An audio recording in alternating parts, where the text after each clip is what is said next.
जो लोग अयोध्या में भगवान राम का भव्य मंदिर नहीं चाहते थे, भाइयों बहनों, ये लोग कब खुश होते हैं? जब मुजफ्फरनगर में दंगा होता है, जब कैराना से पलायन होता है। अगर उत्तराखंड से मुख्यमंत्री जी का पलायन न होता तो 5 साल हमारे खराब नहीं होते। बाबा साहब भीमराव अम्बेडकर जी ने जो संविधान लागू किया था, जिसके कारण अधिकार और सम्मान मिल रहा था, जिस तरीके से सरकार फैसला ले रही है, आने वाले समय में वो भी आपका छिन जाएगा, आपके हाथ में कुछ नहीं बचेगा।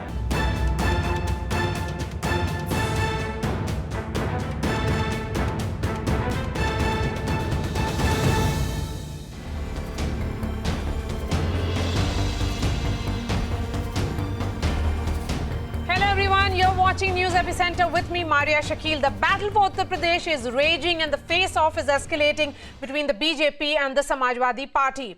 The showdown is currently in western Uttar Pradesh. With 71 assembly seats spread across 14 districts, it is a significant chunk of the coveted state with a delicate and complex caste and communal makeup. Akhilesh Yadav made the pro-OBC pitch in Muzaffarnagar today in an attempt to expand the Samajwadi Party's base beyond the Muslim Yadav combine. He made the pitch that the promises made to the OBC community by the BJP have not been kept, adding that the more the BJP stays in power, the more the OBC community will lose. Akhilesh said that the Yogi government is trying to take away everything B.R. Ambedkar promised them. The SP's clear strategy is caste mobilization with a consolidation of backward groups and minorities. This comes in direct opposition to the BJP's Hindu consolidation strategy that has worked wonders for the party in the critical state.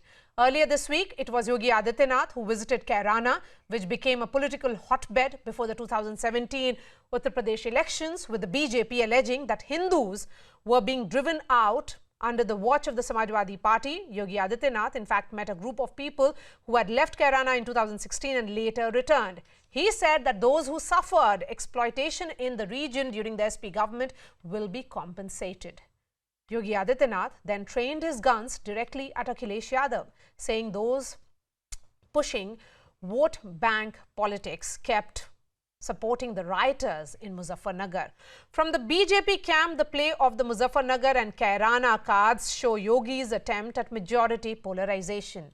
The debate of Hindus not being safe under SP Raj, that is the Samajwadi Party Raj, a charge that is often made by the BJP, was successfully put to the use for the 2017 assembly elections. For BJP, the Muzaffarnagar riots of 2013 were followed by increasing campaign against minority appeasement right up to the elections, which saw a saffron sweep in the state.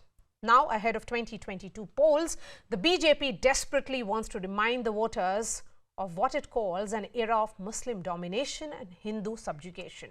So, is that the theme of the elections of the biggest state in the country, which sets the tone for the 2024 fight? Is it a clash of pre-2013 and post-2014 politics where the Mandal card faces off against the Kamandal card? Joining me on the show, Anila Singh is the spokesperson of the BJP, Sharad Pradhan, senior journalist, Ghanshyam Tiwari, spokesperson of the Samajwadi Party, Sanjay Kumar, Professor CSDS and political analyst, and we'll also be joined by Sharad Pradhan in just a bit. Sanjay Kumar, this revisiting of past events, be it Kairana by Yogi Adityanath or Muzaffarnagar by Akhilesh Yadav, but of course for different reasons, do you think public will react differently to the same event when they are reminded of it? Because they are certainly hoping for different outcomes. I'm not sure, Maria, whether public will react differently to the old event, but I think if you look at the effort of these politicians or political parties, what they are trying to do, I think Akhilesh Yadav knows very well that if they want to succeed in these elections, or if the party needs to perform very well in these elections, they have to consolidate the Muslim vote bank. So they are trying their best to consolidate the Muslim vote bank. And as they move ahead trying to consolidate the Muslim vote bank, that gives a platform for Yogi Adityanath and BJP to convey to the voters how these political parties, including Samajwadi Party, how they have always fulfilled the needs or the demands of the minorities, keeping aside the genuine demands of the majority community. So this Hindu-Muslim divide is going to be the core of these elections. While this doesn't suit the opposition parties, but I think this suits the politics of BJP. That is, I think, that is what is in play in whatever we have seen based on the visits of Akhilesh Yadav, or it is about Yogi Adityanath. Look at their speeches, look at their, references to, whether it is Babri Masjid or whether it is riots, etc. So I think that's the effort. Try and tell the Hindu, remind the Hindus that this is the party which has always kept you aside. They have never cared for the needs of the majority community. Okay. And the Samajwadi Party has always been favorable for the minority community. Okay. Then Ghanshyam, this narrative that is emerging from Muzaffarnagar in many ways is responsible, I would say, that it emerged in 2013 was responsible for the poor performance of the opposition parties in 2014, 2017 and also 2019. What is giving Samajwadi Party chief Akhilesh Yadav hope that the outcome will be different this time around? Good evening, Maria, to you, my fellow co-panelists and your viewers. If I look at the News18 report or any other media report on Akhilesh Yadavji's rally in Muzaffarnagar, it summarizes what was raised. It was the farmers were at the center of it. The fact that in spite of writing in their Ghoshna Patra, they did not distribute laptop because the Chief Minister does not understand technology, or there is no plan to develop Uttar Pradesh, but only to polarize Uttar Pradesh. Those were the center stage of what Akhilesh Yadavji spoke as per the News18 report. As far as what is emerging, I think it is fair to argue that what happened in Muzaffarnagar in 2013 and the way BJP built its campaign, the only way BJP succeeds in its campaign is by saying Hindu khatre mein hai. But what they have demonstrated in this so-called double engine and triple engine ki sarkar is that har koi khatre mein hai. Naujawan aur uska bhavishya khatre mein hai, kisan khatre mein hai, जो व्यापारी गोरखपुर में मारा गया वो खतरे में है. कासगंज में the way a youth was killed by the police, so is the allegation. Any form of justice वो खतरे में है, journalists खतरे में है. The fact that everyone has seen बुरे दिन, those who needed oxygen वो खतरे में है, is but the central demand. Okay, let's be clear that Akhilesh Yadav is invoking certain events which is very similar to what the BJP is doing, but they are hoping for a consolidation under the Hindutva umbrella. Here is Akhilesh Yadav hoping that the situation will change in a pre-2013 era, pre-Muzaffarnagar riots era. My question again then is, what are you doing with these OBC Sammelans, and why is Akhilesh Yadav not once but repeatedly talking about Jinnah? If that is not an attempt at polarization or playing on the BJP's playfield, then what is? There are two parts to it. One is the speaking about OBC. One of the key things in BJP, and Sanjay can speak about it. Sanjay ji can speak about it. Is that how BJP convinced everybody that within the backwards and Dalits, Samajwadi Party was catering to only one caste. And as BJP has been in power for 4.5 years, it is clear that all Adityanath did was Thakurwad and appeasement of the most feudal elements of society. So it is but natural that those who are the weakest economically and socially and are facing the worst of this price rise, the unemployment, the massive disaster that of governance that UP is today, are the Dalits and the backwards, and we stand shoulder to shoulder to give them a message of hope and prosperity. As far as the invocation of Jinnah is concerned, I think BJP used a half sentence to show that how sharply it can polarize. But the fact that it is not working, people want BJP to talk about their 4.5 years. Okay. You will see that so Anila Singh, one important point here is, of course, what we are seeing in the last few days, which is about the Samajwadi Party reaching out to prominent OBC leaders. Recently, we saw Om Prakash Rajbhar led Bhagidari Sankalp Morcha declared that they will be contesting polls under SP leadership. Similar moves have been made, even likes of Lalji Verma and Ram Achal Rajbhar, two prominent backward caste leaders who were with the BSP. Now they have moved towards the Samajwadi Party. It appears that the caste is becoming the calling card here. Is the BJP not worried? Anila Singh? My Ram Ram to everyone. And Of course not. Bharatiya Janata Party is not at all worried about all those political parties who want to play the political game on the name of caste and religion. And especially if I talk about Samajwadi Party, Yadav ji ki party, I mean how they are talking about other backward classes in caste in our state, Uttar Pradesh. We know it very well that Yadav ji ki party is just worried about one backward caste, that is Yadavs. And we have seen that what type of partiality was shown during Yadav ji's tenure as a chief minister. They are concerned about one religion only and they are into appeasement politics. Okay. So Uttar Pradesh people, they know it very well. Jinnah lovers, people who say that yes, you are free to do anything, you can go ahead and you can do anything with the women because लड़के हैं, लड़कों से गलती हो जाती है. जिन्ना प्यार उनको दिखाई देता है, बैकवर्ड्स के नाम पे केवल और केवल एक जाति के लिए वो काम करते हैं, और धर्म के नाम पर एक धर्म के लिए काम करते हैं. सो नहीं, जब योगी आदित्यनाथ कैराना गए थे तो वो किस धर्म की बात कर रहे थे? This was a reality during Samajwadi Party's tenure. Who can deny this fact that 346 families from the Kairana, they had moved away. They had simply moved away because they were not taken care of. Criminal mindset of people of one particular religious community, they were torturing them financially, physically, mentally. That is what Hukim Who can deny this fact that what happened with the wife of the Surinder? Okay, this More is than what 10 people, you know, they were murdered okay, because this is what of Hukum Dev Singh extortion. said in 2016. You came to power in 2017. How many times did Yogi Adityanath visit Kairana to meet these families? Not Hukum Dev Singh, Hukum Singh ji, right. Chaudhry Hukum Singh ji.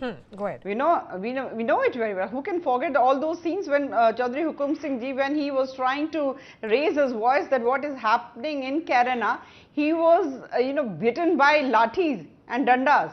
Everybody saw all those scenes. Today he is not amongst us, but at least he is, I am pretty sure wherever he is, his soul is mighty happy that we have a chief minister who is not into appeasement politics. Okay, Sharad he is fair Pradhan, to everyone Sharad about Pradhan, caste and religion. in matter of 1 minute, Anila Singh called Samajwadi Party Yadav ji ki party 3 times.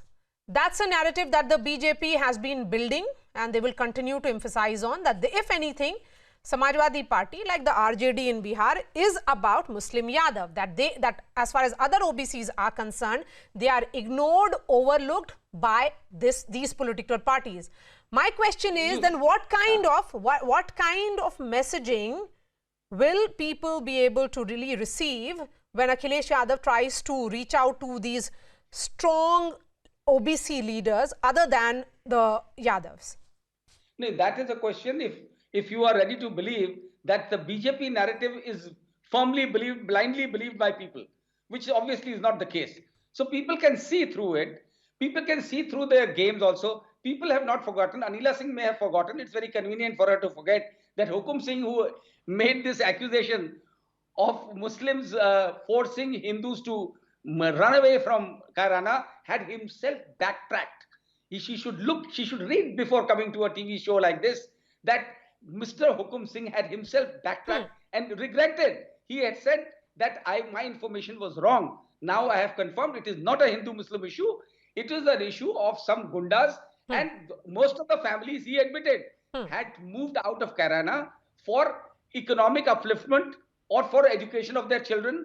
Not this reason. There were only 2 families and no wonder Mr. Yogi Adityanath has been able to get those 2 families.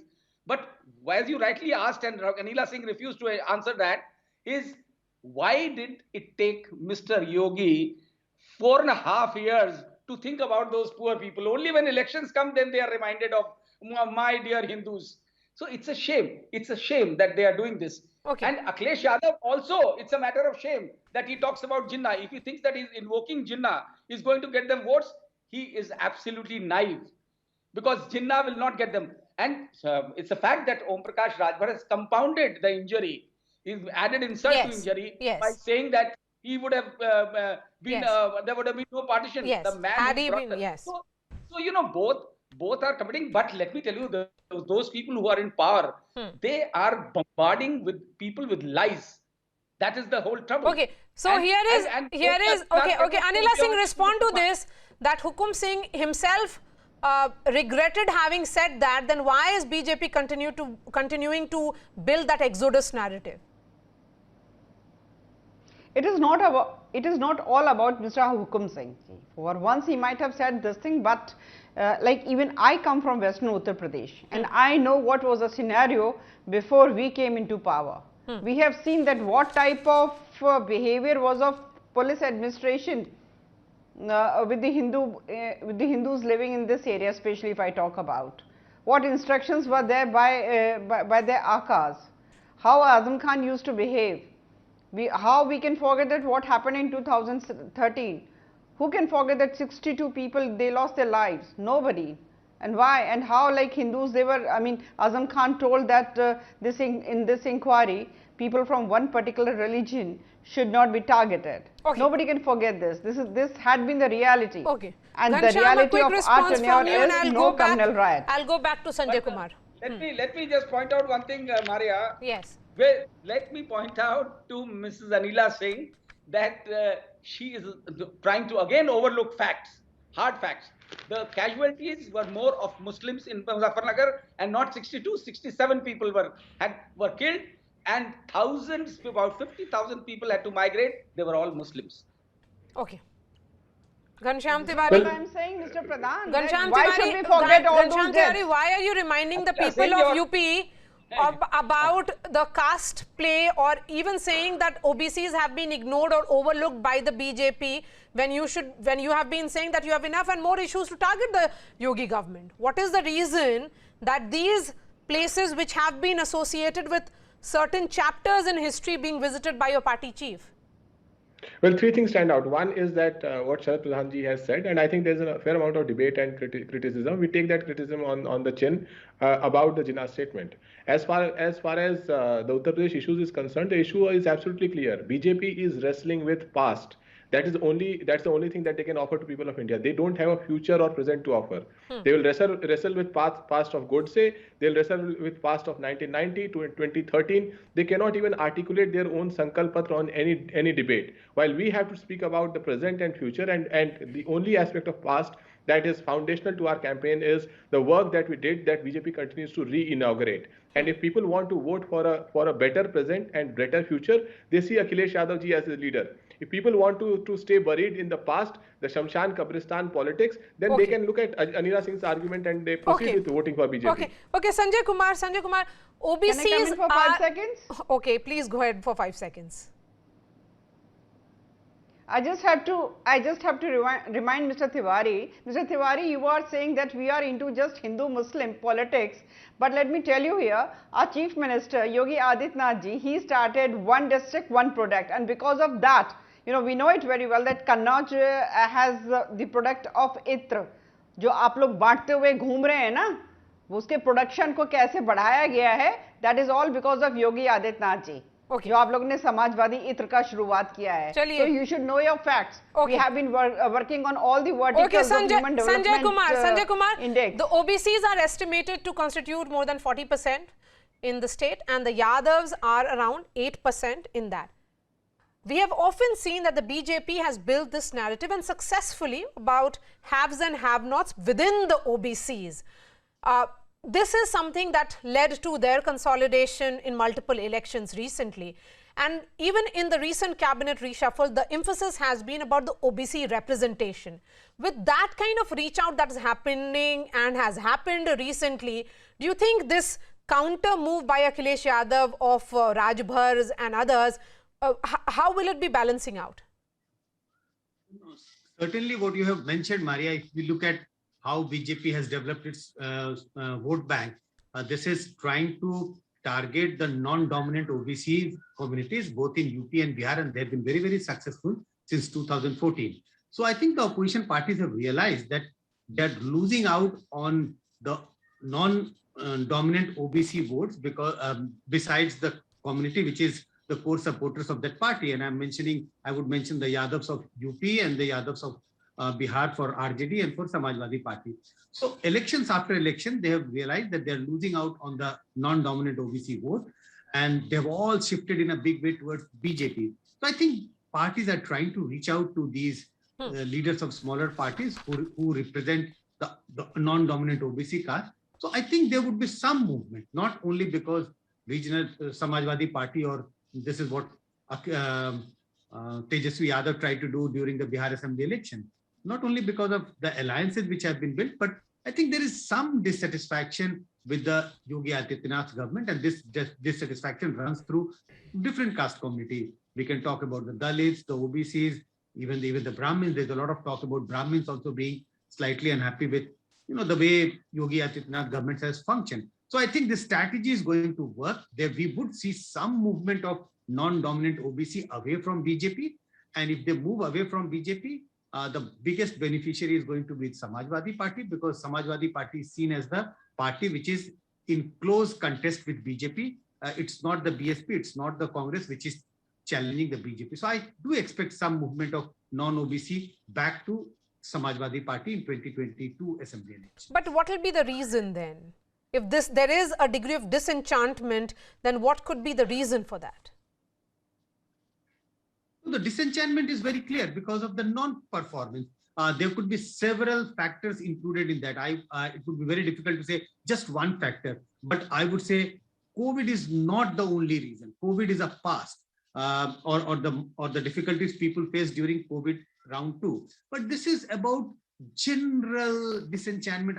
That is why I would hesitate to say anger. I don't see an anger against Yogi Adityanath's government. It is just a slight disenchantment, because dissatisfaction, because the expectations were very high, and when people see those expectations and government not being able to meet those expectations, then disenchantment has started growing, and this disenchantment is across the caste community. This is about general average governance, average governance which could be done by any other political party. So people are failed to figure out what was different in the Yogi Adityanath government if they try to compare it with Akhilesh Yadav's government. Okay, that so Anila Singh, if there is this sense of across the caste community, caste consciousness as is being hinted by Sanjay Kumar, because the fact is that UP is riddled with caste contradictions, and if there emerges this kind of caste consciousness, then will the BJP be worried? How much will you be able to play that Hindutva card then,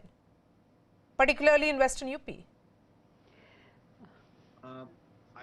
See, Maria, as I mentioned, I come from Western Uttar Pradesh, and I totally understand in and out of Western UP, people from various castes and religion, how they think.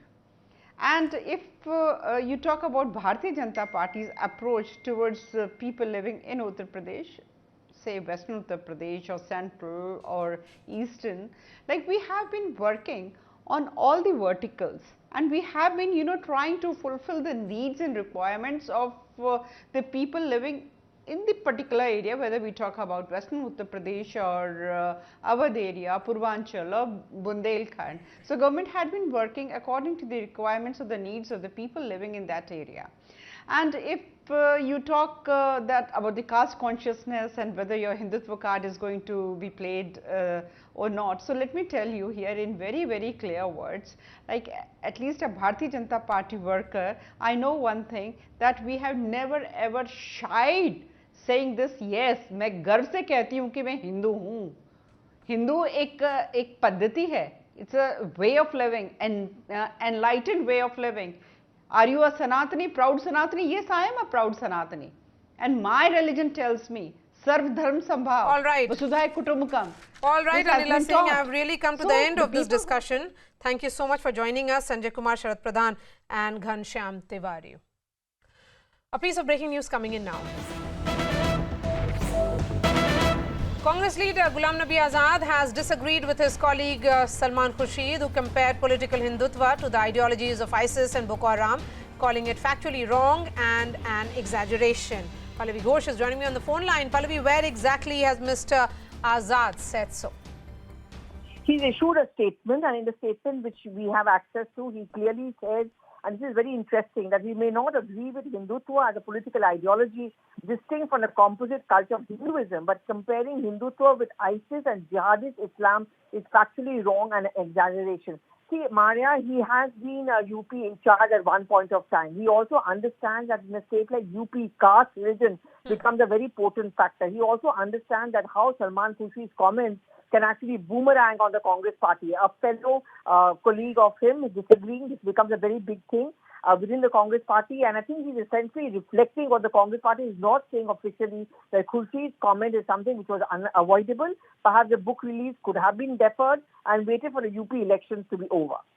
But in that book release, we did see several Congress heavyweights present, from P. Chidambaram to Digvijay Singh. All of them certainly endorsed Mr. Khurshid's viewpoint.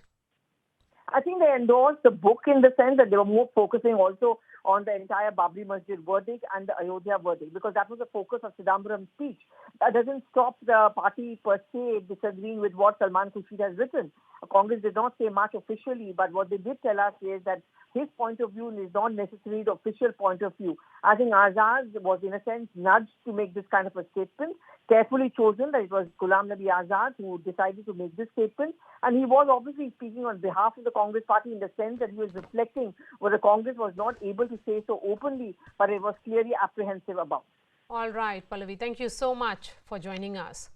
So that controversial book continues to now divide the Congress party as well. That's all from me. Thanks so much for watching, and I'll be seeing you tomorrow.